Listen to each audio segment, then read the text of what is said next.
Hey y'all, welcome to my bedroom. I do have a more official tarot setup when I am out in the public reading tarot, but however, here at home, this is mostly where I do my readings. I do it very comfortable, spread out on my bed.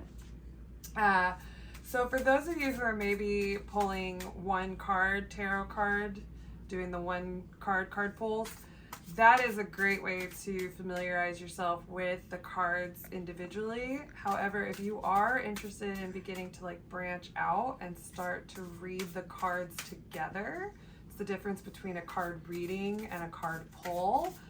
I'm going to show you a few tips for how to expand, how to take a simple spread and begin to build on it. So,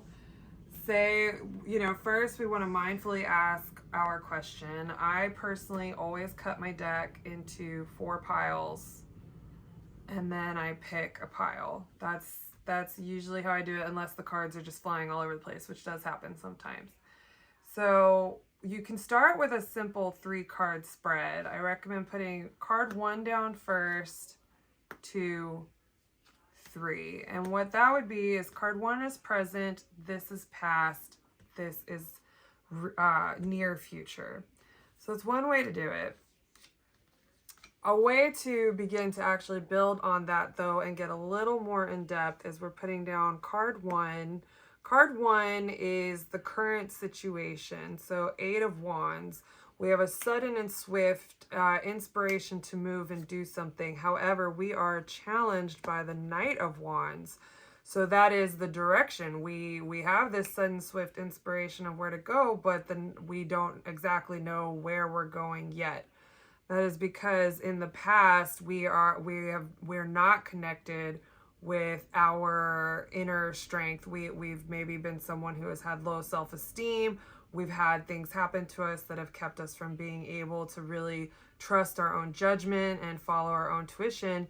And in the near future, though, it doesn't matter. We are going to be taking this journey whether we want to or not, but it is going to come after some trial and tribulation. So there, what we did was we had situation, challenge, or obstacles is card 2. 3 is recent past that is feeding into this situation. And 4 is the near future that is going to come out of this situation. So that's a 4-card spread. Now, if you want to build on this even more, you can add card 5. That becomes the crown of this situation or the highest that can be achieved. And we can place card 6, which becomes the basement of the situation. Basis, not basement, although kind of. Basis of the situation, and also the tools to get to the highest achieved. So at the crowning of this, we have a cycle of feeling like everything, you have to do everything by yourself, you have to take everything on, and you have struggle letting go. So, and it's letting go of these situations that in the past have made you feel like you can't trust your own judgment, like you don't know where you're going, like you are not your own best guide. That it even goes further than that. It's like you don't trust. You can't let go of the situations where maybe you made decisions impulsively and you didn't have your wild side a little bit reined in. Maybe you had a wild youth, something like that. And you've just been holding on to all of this. But if we can get through this situation here where you have this desire to move, you have this inspiration, and maybe you even do know where you're going to go, but for some reason you are keeping yourself stuck, maybe we can actually bring that cycle to an end. So at the base of the situation, we have judgment, which is our decision making. So in the past, we made maybe rash decisions that didn't have the outcome we really, really wanted. And we thought that that was something bad. And so therefore, there's definitely a struggle in decision making here. Okay, so, and it's having to do with this hard time discerning between what call to make, and also accepting that a decision is a decision and that there is no bad outcome. Even if the outcome isn't what we wanted, sometimes it's the best thing for us. And so we really need to let go of some of this stuff that's happened in the past, some of the mistakes that we've made, and move forward. And that is how we're going to get unstuck. Now, we have a 6-card spread here. This alone is really great to give insight. You could go into more with oracle cards.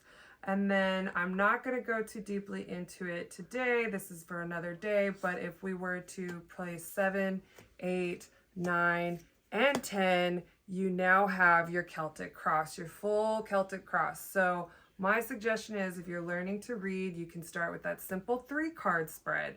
Then start with this 4-card spread. Do it over a few weeks, see what you find. Then build into the 6-card spread. Then look at building into the Celtic cross spread. So if you want a little bit of a guide and a journal to help you get there, on my Patreon shop, I sell my quick guide and journal template for spreads. And it exactly helps you how to build on your spreads, how to read different spreads, very many different variations to the spreads. It goes into the Celtic cross, and then it gets into these journal template pages that you can print out as many as you want and keep a journal. You can create your own spreads and just take notes. I keep mine here in my tarot Bible. This is my own personal tarot Bible. I have all my notes from all the years of learning. So yeah, if you want to learn more about building onto this spread, please head over to my Patreon shop. It's not very expensive. It's a digital download you can print out for yourself. Otherwise, I will go into the full Celtic cross in another video, and I hope you'll join me for that.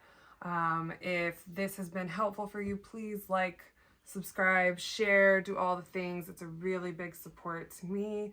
And if you want to learn more about me, you can visit my website at bbsoto.com. Thank you.